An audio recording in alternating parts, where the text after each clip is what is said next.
que prophète ozonga non internet. Internet est-ce que ça place moi pour régler ba compte.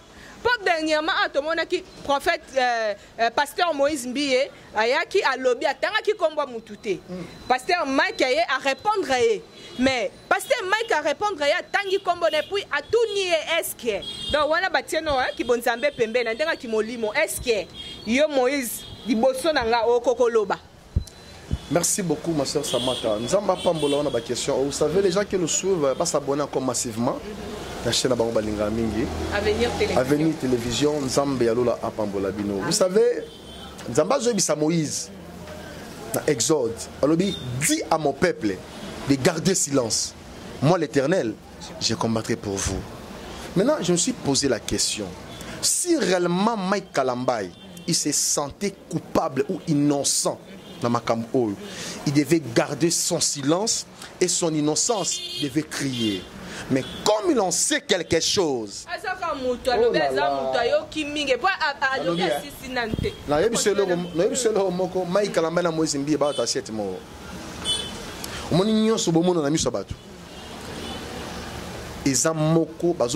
leadership, il y a source, il y a force, parce que moutou un exemple moninga na makambo na kangi parenthèse moni défunt Marie Missam. So landi ligne Marie Missam ti akeko kufa paix à son âme. On comprend qu'il a touché des choses qui sont des voiles interdits.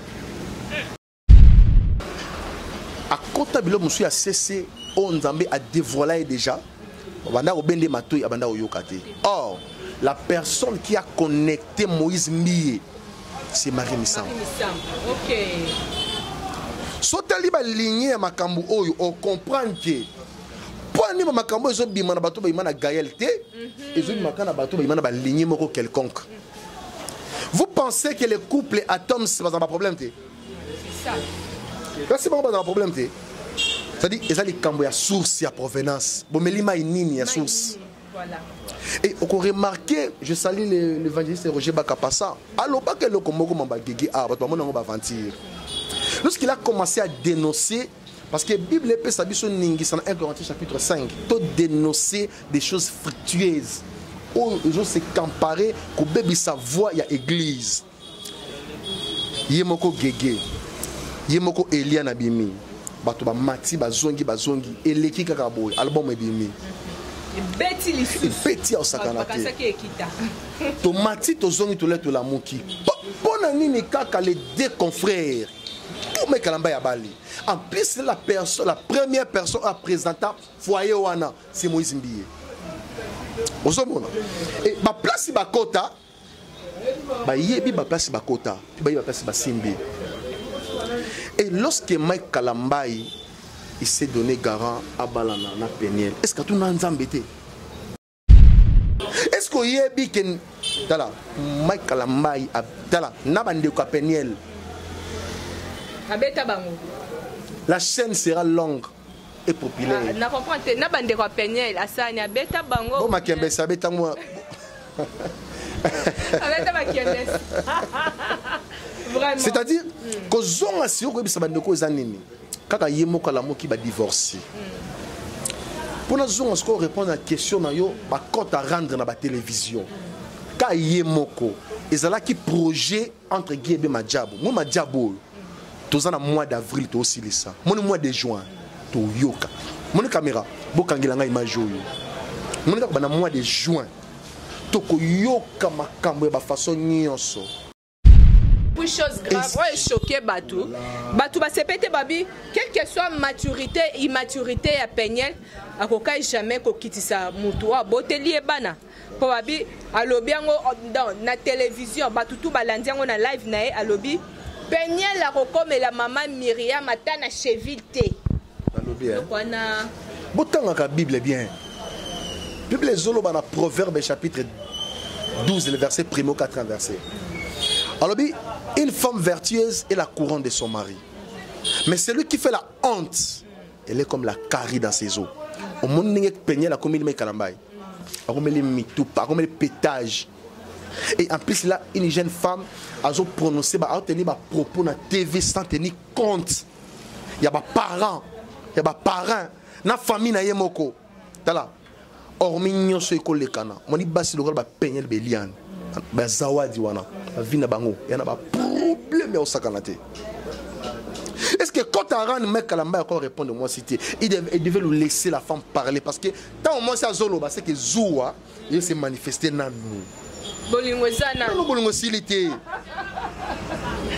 même ceux qui n'ont bolingo silité bolingo yamano moi si on a une silité mais c'est important alors que tout son été abalaga nangolu aboti nangolu aki aklanta nangolu a divorcé nangolu sans on mo sine nangolu mabeza wa babi moi sina ya mundela baliana za lesbienne maman OK kutu musika les oiseaux de même plumage donc moi si aza kabbaliste à côté parce qu'on a un prophète entre guillemets na bengeta frère c'est-à-dire il est le sous kabbaliste en sakanaté bah ça les oiseaux de même plumage abini école a fallu je salue bango bisika bazali je suis posé la question quel sentiment au mouton kozwa à Bali à divorcer tout le monde peut se divorcer mais tout surtout quand maman ko pas mouton à Bali to boité le mariage et en bien mais mariage c'est intégralité à stabilité de la vie parce que déjà la plupart des gens ont abandonné la parole de Dieu ba continue na ba magie ba continue na ba franc-maçonnerie ba continue na ba cabale juif yango zomona makomi kutu zo confirmer biso na 1 Timothée chapitre 4 le verset 1er. L'Esprit dit expressément à l'Église que dans les derniers temps beaucoup abandonneront la foi. Ils doivent s'adapter aux esprits séducteurs, les esprits des démons, apportant la marque de frétisserie sur leur propre conscience et se prescrivant même de ne pas se marier. Frère Amor Alobaki, l'Église catholique est la salle d'attente pour aller en enfer. Boyo Kachiye, Azama Pembe Boy, Azana deuxième rue. Mais laisse-moi te dire la vérité. Oh, ils importent ça, et sa vérité. Oh, et sa vérité. Ah, pasteur, deuxième rue. Pasteur. Nan. Comment on est sur Nan. Nani. Pasteur Marcelo. Frère. Pasteur Marcelo. Vous côté qui pasteur n'est d'outiller. Hein? Parce que le lengue à bateau faut pas vendre na ban, ba yo kamatea. OK.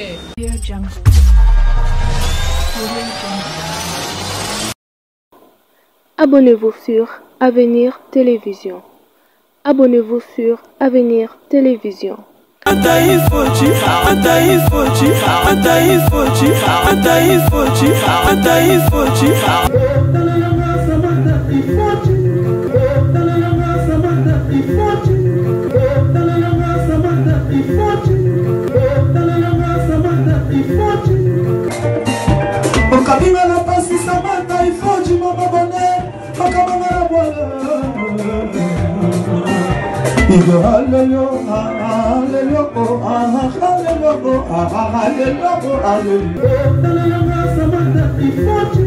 ngai bana lada bana Luanda ko Luanda solo muto Luanda benga Luanda lada ngapena na vanda kuna Sino bana mabao bana kinachis bana Rojaenda bana Mutamba bana ya Sampu Panza Sango na bandeko na mna poto na bandeko ay par-ci par-là soraye eski service place à revendre ya solo ya flat kuba flat ya danger yango ya danger te mais ya danger na o eski service ba patron boya so ma solo ki patrona kuna ba courager boya ba noble boya bana poto service traiteur kuba na kati kolia elengi na seconde micro na solo na yo plateau sengo le yango masanga pio e comme la glace kolega même lamba na ngai pembe na roba mariage yaka na eski service takanga mosaka na sengi bibo zala wana ponga so na ye na liaka wana na melaka wana bongo yo bomi ko ya musika nzetete bilengi ya Luanda vandi na eski service check jamais pareil.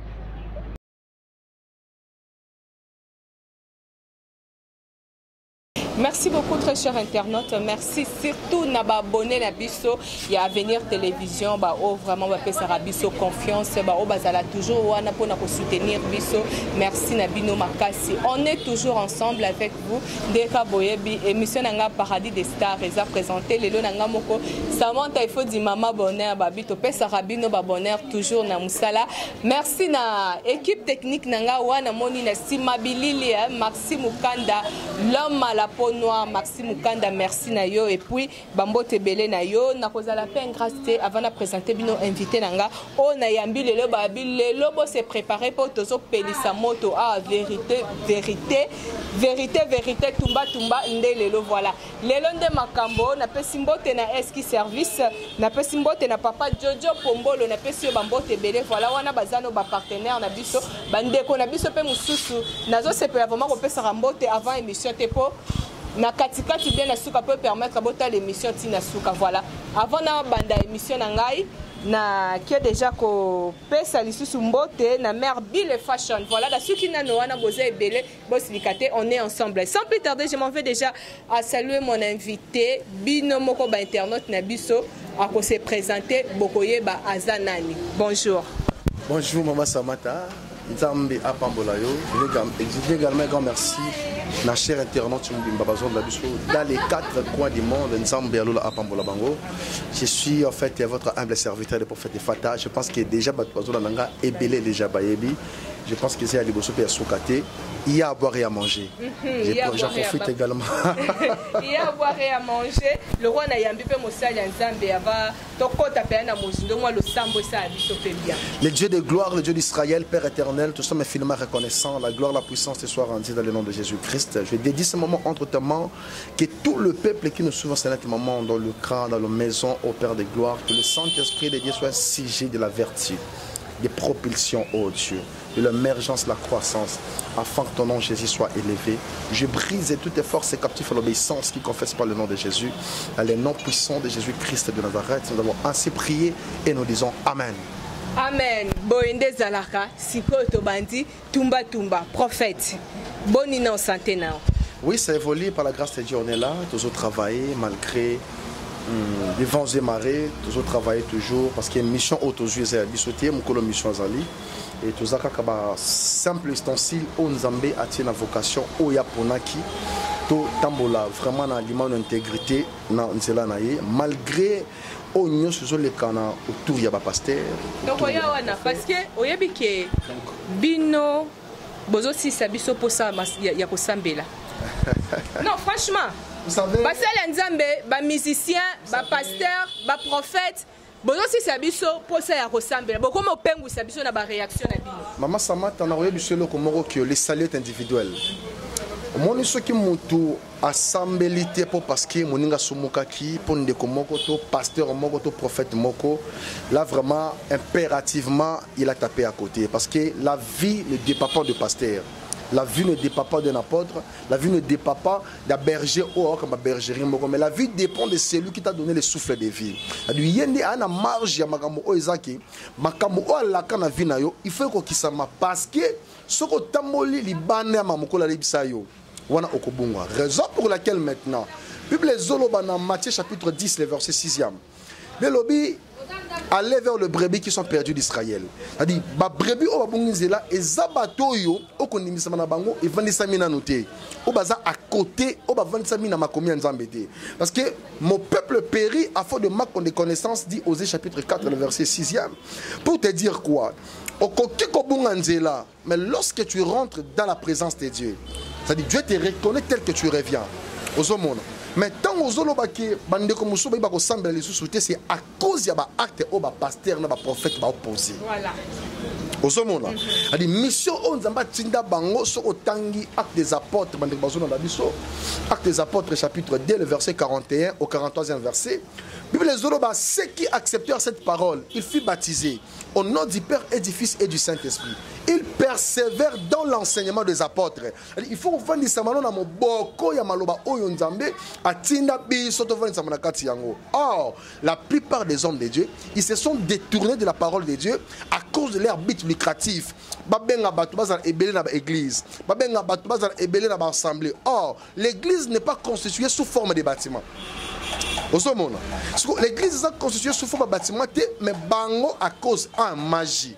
Des francs-maçons. Des bochomona moka chobala awa kalamingi te. Babi mwasina ya mundela baliana za lesbienne. Maman, OK kutu musika. Les oiseaux de même plumage.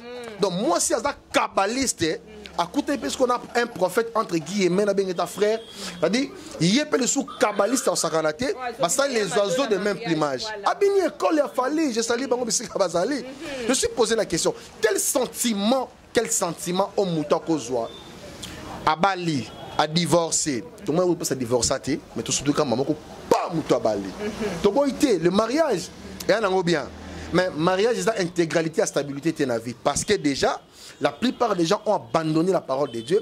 Ba continue na kati ya ba magie, ba continue na kati ya ba franc-maçonnerie, ba continue na kati ya ba cabale juif.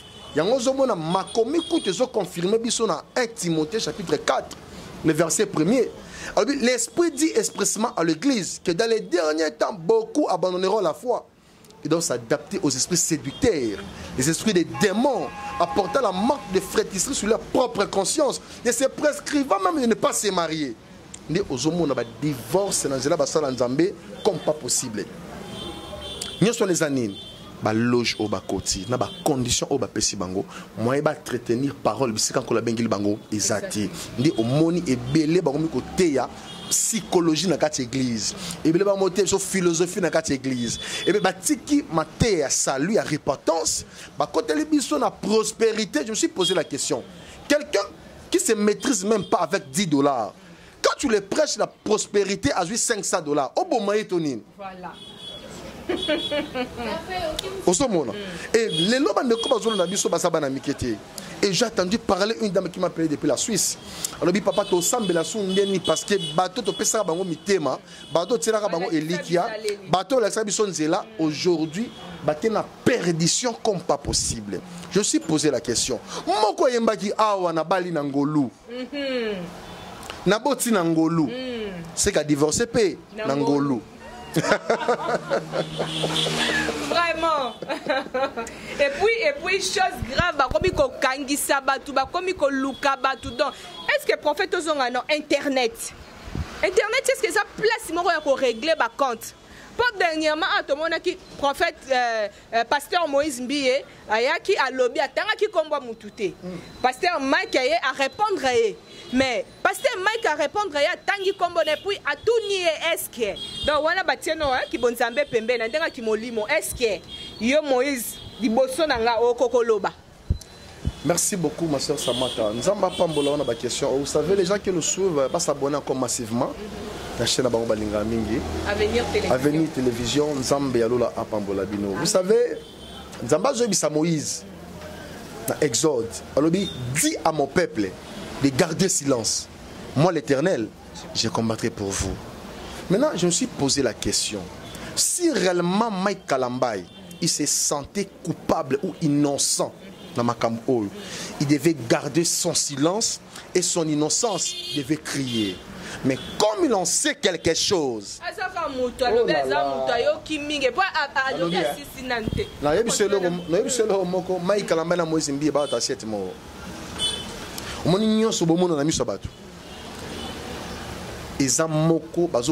leadership, il y a source, il y a force,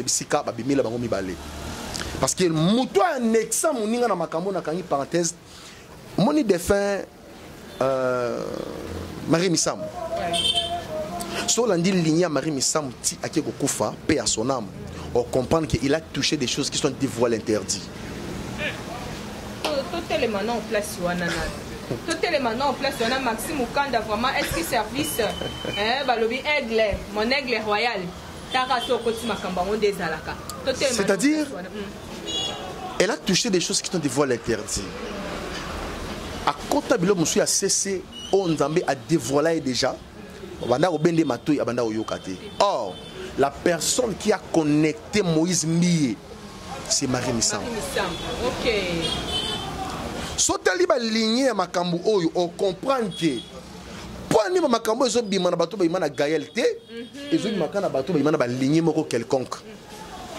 Vous pensez que les couples atomes c'est pas un problème? C'est ça. C'est pas un problème. C'est-à-dire qu'il y a une source, il y a provenance. Il y a source. Et on a remarqué, je salue l'évangéliste Roger Bakapassa. Alors,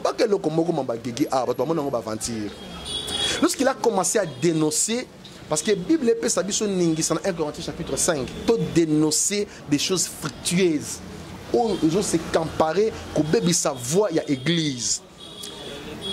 Yemoko gege. Yemoko Elia na bimi. Bato ba mati bazongi eleki kaka boy album ebimi. Beti lisu. Beti au sakana te. To mati to zongi to leto la muki. Pona nini kaka les deux confrères. Pour me kalamba ya bali. En plus la première personne à présenter foyer wana c'est Moïse Mbiye. Ozomona. Et ba place ba kota ba yebi ba place ba kota, ba yebi ba place ba simbi. Et lorsque Mike Kalambai il s'est donné garant à Balana na Peniel, est-ce que tout n'a embêté? Parce que la femme en sorte comme Peniel, azamo pagan. Et là où ça la Peniel de pétage bon, ils ont sémence ma bé ou azwa nanzela ya rapport sexuel. OK, place on a bato belé ba bien goté hein. Place on a penza bato belé. Parce que la sémence c'est la productivité entre l'homme et la femme. Vous voyez seulement, vous allez qu'à moi si oui, mais la femme, je parle pas de la maturité, je parle de la femme en tant que femme mariée. Elle était mariée avec qui? Avec un homme de Dieu, un homme célèbre, un homme d'opinion. Elle devait être préparée pour gérer un foyer. Mais lorsque la femme a juré tant de bêtises, on en a peigné pour rien. C'est pas sur le mariage est fondé pour la bataille ou comment. Conscient. Est-ce que y a bien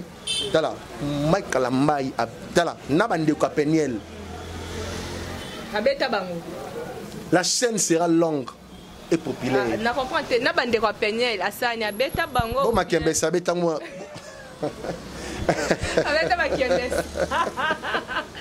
C'est-à-dire que zonga si ko bisa bandeko zanini kaka yemo kala moki ba divorcer.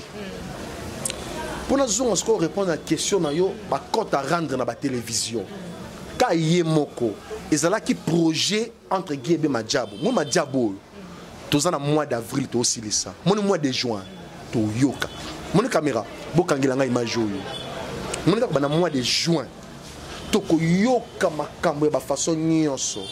Mais cela n'empêche pas que les enfants de Dieu qui sont convertis de persévérer dans la voie de l'Éternel. Bozomona. Ali alali alamuki akuta na zawadi. Question dans la zone mituna. Est-ce que tu as akuta na zawadi? Lui il savait pas que Zawadi elle était mariée. Il était conscient. Si ba comme à niveau on a studio, c'était pas pour la première fois. Non, il y a ni un lobby, il y a Tika, maman, vous pensez que la femme, elle a les choses qu'elle a dit, elle a menti. À cause de la ma vidéo, on est de Meloua.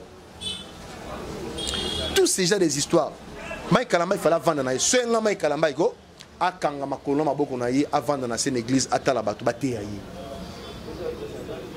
Il devait rester d'abord, baté aïe, à se convertir, à se repentir nano. Parce que nous nous peigner les sérités. Zawadi les sources. Évêque de cela qui huile d'olive. Ce qui soy. Jésus vaseline va bâtir en cher. N'a pas en 2021 ou 2022. Vaseline est comme très cher. À cause d'Anani, à cause de Mike Kalambai. Vous pensez que Bandeko Balandarabiso, Basabanamike, Basabanamiketa, parce que les lois à zone la zone à Mouka Atiki, abîmé au milieu de tout le monde. Na écran sur la live. Et puis chose grave, ouais choqué Batou. Batou va se péter babi, quelle que soit maturité, immaturité à Peniel, à koka jamais ko kitisa mutua boteli bana. Pour babi à lobby dans na télévision, Batou tout balandiango na live nae à lobby. Peniel la comme la maman Myriam atana chevilté. À lobby hein. Botanga ka Bible bien. Bible zolo bana Proverbe chapitre 12, le verset primo 4 verset. Alors, une femme vertueuse est la couronne de son mari. Mais celui qui fait la honte, elle est comme la carie dans ses os. Au monde où il a commis le kalambai, comme les mitoupa, comme les pétages. Et en plus, là, une jeune femme a prononcé, a tenu des propos dans la TV sans tenir compte. Il y a des parents, il y a des parents, la famille n'a yemoko. Tala. Hormis nyoso école kana moni basi lokal ba peñel be liane ba zawadi wana ba vina bango yana ba problème au sakanate. Est-ce que que quand Aran mec Kalamba encore répondre moi cité, il devait lui laisser la femme parler parce que tant au moins ça Zolo, c'est que Zoua il s'est manifesté dans nous. Bolingo sana. Non bolingo silité. Même ceux qui n'ont pas bolingo silité, bolingo yamano moi sur en bolingo silité. Mais c'est important. Alors que batu sonité, abalaga nangolu, aboti nangolu, aki aklanta nangolu, a divorcé nangolu. Sans on ne mosine nangolu. Ma beza wa. Ezali kambangolu. Ma beza wa. Et ce qui est important c'est que on peut s'en décommer Kalamba conseil moko. Ata la peuple était. Ata la nzambe oyabingaye. Si réellement il est un appelé de Dieu, un élu de Dieu, à se repentir, à continuer à marcher dans Nzambe. Azaloka Michel Bakenda. Pour Michel Bakenda, il n'est pas Zawad. Pour Michel Bakenda, il va se retirer dans la scène. Ma belle bango de la nini. Et tu peux faire un message, ma benga te akobenga, ma benga te kola orgueil. Bah moi pas comment pasteur, bah prophète parce que il y a sœur Marie Misambo le belo boza très capitaine à landa prophète wana. À l'écart vraiment na télé lobby sœur Marie Misambo a luka et Paul bisoka luki était à kokufa. Mon nazolo baboye. Erango yango. On a un prophète dans le baki, poto le bakara. Tu sais que en janvier février 2022 boyo kasuka na ba problème beaucoup monde na ba vidéo ya bato bozo ba image bozo c'est la bato batalaka nous ne sommes pas là pour te clouer bato non moi je suis pas pour clouer des gens mais makambo pe singa ningis na loba ezaka parole en Nzambe yo pe ke babuza dina royo bima pamba na bisu yo ke na tambola dans la voiture ça na tambola dans la voiture nous avons déjà véhiculé na foutela na ka bien. Je conduis le brebis. Tel que je suis là, je ne peux jamais être influencé à cause d'argent. Oui, les gens qui sont en train de dire que non, parce que nous avons des menaces. C'est-à-dire, les gens qui menacent, c'est comme pas possible. Mais Tolobaka vérité. Dit Jérémie chapitre, Ézéchiel pardon chapitre 3. Tolobaka vérité, verset 17. Tolobaka vérité. Nous sommes là comme des sentinelles. Ceux qui vont toucher ma vie privée dans Bango savoir, mais autour de l'église, on doit parler. Pour Nanika Mike Kalambay, pour Nanika Moïse Mbi, pour Nanika Joël Francis Tantou, pour Nanika autour à Bassa Lantambi. Non, on en a marre avec ça. Cette fois-ci, le peuple de Dieu me conduit à cause. Talaga qui peuple non, tu sais pas ensemble la sous ouais. Surtout l'église amineno yo, l'église amineno, prophète de l'X, pasteur de l'X. Et comme il tient à niveau à coopérer na batu, donc délivrance to banda mona eza sous délivrance normale, te ba délivrance to yebaka et comme délivrance c'est comme Jacob. Délivrance c'est comme coopérer, prophète. Na yebisayo eloko moko mama Samata.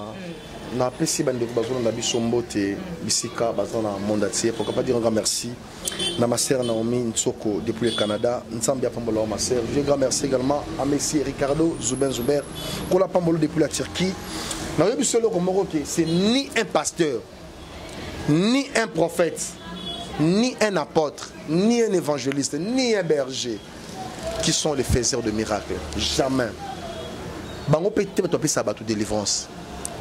La Bible dans le Proverbe chapitre 21 verset 31. Attends ta texte moko po et le badan de la Bible prophète yo ba texte sur temps à na mutu. Iso to vani sama na makomi. Yo ka Bible. Proverbe chapitre 21 verset 31. Bible sur le baboy. Le cheval est équipé pour les jours de la bataille, mais la délivrance appartient à l'Éternel. Maman sangote mutu abe samutu délivrance pasteur moko no be samutu délivrance oh prophète moi ça la publicité boya ebele nzambe nanga okangola non Dieu n'a pas besoin de publicité pour opérer les oracles. Dieu n'a pas besoin d'intervention d'une personne pour opérer le signe et le prodige. Dieu intervient dans sa parole accompagné de son esprit pour opérer le signe, le miracle, le prodige. Tu sais combien de gens qui nous suivent à ce moment où on a besoin de délivrance, on a besoin de bota, on a besoin de stabilité dans le foyer, on a besoin de stabilité dans le foyer. Maman, tu es dans moi où nous sommes aventure. Chacun de nous, Dieu nous a envoyé avec une promesse bien déterminée. Tu penses qu'autour de maman, Mike Kalambay, Moïse Mbi, nous ont empêché de voir la vie et avancer? Jamais. Chacun de nous a sa propre destinée. Et l'heure importé Zanini, comme Dieu lui-même qui est l'opérateur de miracles. Mais ça en fait très mal aux hommes en Matthieu chapitre 24, verset 24, il y aura même parmi vous des faux prophètes, des faux docteurs. c'est un enseignement dans le Congo, partout dans le monde. Franc-maçon, alingi azo marge. Pourquoi? Parce que azo utilisé mbongo, azo utilisé un matériel. Laisse-moi vous dire la vérité. Même le diable qu'on lui a jeté à cause de chercher en fait la gloire. La Bible dit dans le livre d'Ézéchiel chapitre 28, le verset 13 au 14e, 15e verset, je paraphrase. Diable est derrière la vie à monter à ma beaucoup pambaté ma soeur. Diable pas la vie à monter à non influence. Azana diamant, azana topaz, ana jaspe, ana chrysolis, ana sabourcle, azana toutes sortes de pierres précieuses. Pour séduire quand moutou. Les rôles du diable, la première des choses, il touche la foi pour la séduction. Maintenant, lorsque le diable a coutué aux affermis, assidus dans la parole, ce n'est pas pour rien que nous avons sa pierre. Dans Luc chapitre 22, le verset 31, je paraphrase. Alors, Simon, le diable t'a réclamé toute la nuit pour t'escribler comme un froment. Mais moi, je priais pour toi, pour que ta foi ne défaille point. Quand tu seras converti, affermis aussi tes frères. Pourquoi le diable a aussi ma foi à battre? Mais aux hommes autour ya basala nzambe, le kola konima ebungi saminango. Allez, monde des ténèbres, allez abima le devant apparemment comme si yende azok simba ba souffle la vie à battu. Jamais. Tola tola muka tolobaka vérité. Balinga te, Jésus-Christ est sauveur. Jésus-Christ est Seigneur. Auto vivre nzambe muta apesa bisongo. Mama tokola appelle tola mukite. Les parents ne qui le loba to bazobo ko sambela po mai kalambai asali vaselina zawazi po l'autre là comment ça s'appelle Moïse Mbiye, oh Francis Tatou. Ma soeur, il y a des gens qui font des choses en privé, en secret, au besoin monaté, mais il y a des choses que Dieu va dévoiler toujours avec le temps. Souci na biso ça qui bato ba bongwana. Souci ça qui bato ba na problème. Pas de restauration. Psaume chapitre 34 le verset 13 au 14 15e verset. Alors lorsque le juste écrit, l'Éternel attend, il est près de ceux que le cœur brisé. Tu sais combien de gens m'étaient dans la Kozoka. Kozoka makasi. Eza Kozoka makasi ba msuto babi tozonga catholique. Kozonga catholique mi bomi. Omi bomi na ndeni. Omani frère wana. Kuna moi bango bazala calibre. Bango babi ke tobi ke sangwa melaka masanga. Tobi ke sangwa betaka mwa nini na ndeka ko. Mais ce que oya bino eza ba santu. Omani vie privée à moto. La vie est sacrée. La dignité aussi est sacrée. Mais ce qui au moni mosala nzambe. Maman, bakangela émission o. Pour nos faciliter misuba be makala mingité. Parce que toyo ki déjà boko yo quand même na ba cher ba lo bango les choses ki batina ki bato ba mekaye. Pour y lo bango en avance. Boko yo quand kala mingité. Mais o les importés en nini. Kozonga en église catholique. Frère mort alobaki l'église catholique est la salle d'attente pour aller en enfer. Boyoka kiye, azama pembe boy, azana deuxième rue. Mais laisse-moi te dire la vérité. Oh, les importés ça, esa vérité. Oh, bengue frère, mais ça pas. Esa vérité. Ah, pasteur deuxième rue. Pasteur. Nan. Comment on est ce Nan. Nani? Pasteur Marcelo. Frère.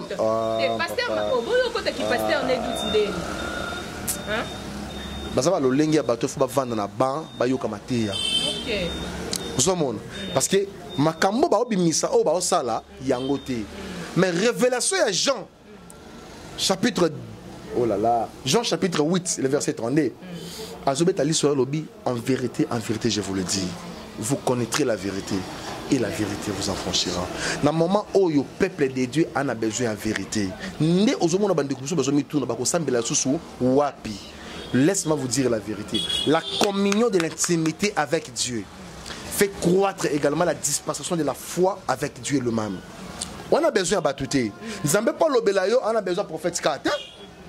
Nous n'avons pas l'obélayo, on a besoin d'apôtre. Lorsque Dieu a visité Rebecca, est-ce que l'apôtre nous a dit quoi? Lorsque Dieu a visité Rebecca, c'est notre Kamaï. Quand on a visité Rebecca pour appeler ses révélations à des nations, elle était visitée par les anges. Attention, Dieu a de multiformules pour parler. Là-bas, oracle naïe. En fait, moi je n'aime pas plus donner des témoignages. Moi, je dis que 4 jours à retraite auto-traversée déjà. Nzambe asimba mutema noko hésité ma soeur, mon frère, papa, maman. Nzambe alola a pambola yo mutozana ba difficulté, yo mutozana ba problème. En fait, yo mutozolo kama bota ba document. Je parle comme un prophète de Dieu. Je ne suis pas là pour vous communiquer de messages par rapport à ma témoignage et ma vie à tout. C'est d'ailleurs privé. Contactez le prophète, malgré mon numéro est affiché sur la barre d'écran, plus 243 82 21 78 177. Okozwa Ngamoko. Tolukana Nzambe. Boutikano distraction. 2022 au côté on a janvier. Le 31 décembre 2021 pour la 2022. Il y a des gens qui ont pleuré dans leur maison. Il y a des gens qui ont pleuré dans des nuits de prière et de retraite. Mais qu'est-ce qui fait que ma vie n'a pas avancé? Ma soeur Samata, tu veux vivre les lots, tu es monde. Mais eux, quand il y a lobby, tu es évité.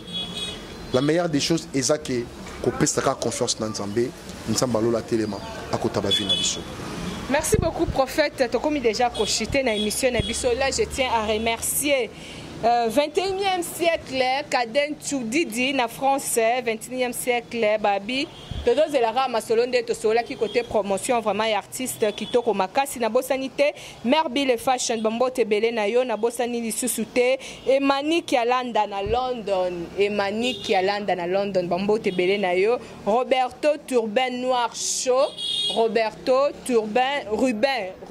Ruben Noir Show na pesi bombo tebele na France na bosani pesute Fifi Filo Faria na France BBC la grâce la fille de chance babi fille o atika avion na défaut Mbote belé na yo na bosanité papa mapamboli yosa. Voilà prophète message ya sur okopé ça na ba chrétien nyonso et puis quelques mbote ya on pesa lisumuté.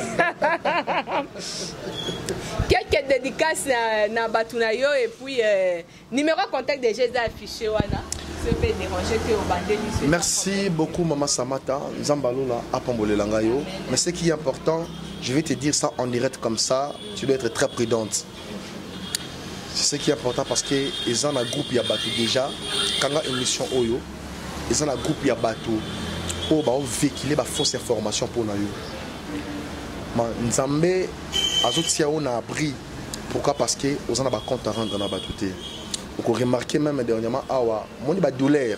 Si vous me permettez, il y a aucun awa. Je pense que dans le moment même dans émission. En fait, bandeko bazolanda biso Nzambe alola apambola bango. À Pambola Misala et Maboko Labino. Dans tous les domaines là où vous vous retrouvez, dans tout ce que vous comptez entreprendre, Nzambe Alola à Pambola Bino. C'est important, la foi est une ferme assurance des choses qu'on espère, une démonstration de celles qu'on ne voit pas. Mais la foi n'est pas statique, la foi est dynamique. Devant les obstacles, la foi bouge. Mais en étant un enfant de Dieu, dès que tu as saisi de la parole divine, sache le bien que l'Esprit de Dieu qui accompagne sa parole, et qu'on pèse ta délivrance, et qu'on pèse ta moussala, tu vas témoigner. Pourquoi pas témoigner? Yo mutoza qui peut être dans problème. Surtout tu vas problème bota. Vous avez un problème de malformation et bana. Qui bana ba dépression mentale. Peut-être aux hommes qui moi nazokola mais façon zokola là na âge ya baninga na ye aza peu na incohérence moko boye ba dépression ba problème psychologique et Nzambe ataki biso à terre pendant 4 jours ya retraite otozanango bandeko o bazolo dans les prophètes fata bo s'abonner massivement peut contacter mon numéro est affiché pour na problème surtout makambo ya bana. Et Dieu nous a parlé, il y a qu'à renouveler l'alliance naïe. Les gens bande ko mingi, bazo bonde la nzambe mais ban alliance na nzambe te. Yango au monde bande ko believe mi sana bango, ba promesse na bango et umeli parce que baza attaché à la mauvaise alliance. Et vu que la télé c'est de l'argent, et que prochainement nous allons saluer ce Songolo, Trokutana, la petit corps de Christ et Mobimba Mbote. Pour pas dire un grand merci à ma soeur Samata et mon frère Max derrière la caméra. Nous sommes à Pambolaye. Yoko de Zoro Bapon Noir, Tala Lox Nengelingami. Nous sommes à Pambolaye, mon frère. Je bénis également tout peuple de Dieu. Basimbami en tout cas. Pour s'abonner massivement, nous sommes à Pambolabino. Merci beaucoup, Nzambalola à Pambolabino. Merci surtout pour la fidélité à Bino Bopesa Abiso Avenir Télévision. Merci à Eski Service, na Luanda Service de qualité. Merci à Papa Jojo Pombolo, en Afrique du Sud. Merci à toi, Maman Brigitte Bonnier, mais des gros bisous à toi. On vous retrouve prochainement toujours sur la même chaîne Avenir Télévision. Quant à moi, Samantha, il faut dire Maman Bonheur. Je vous dis bye bye.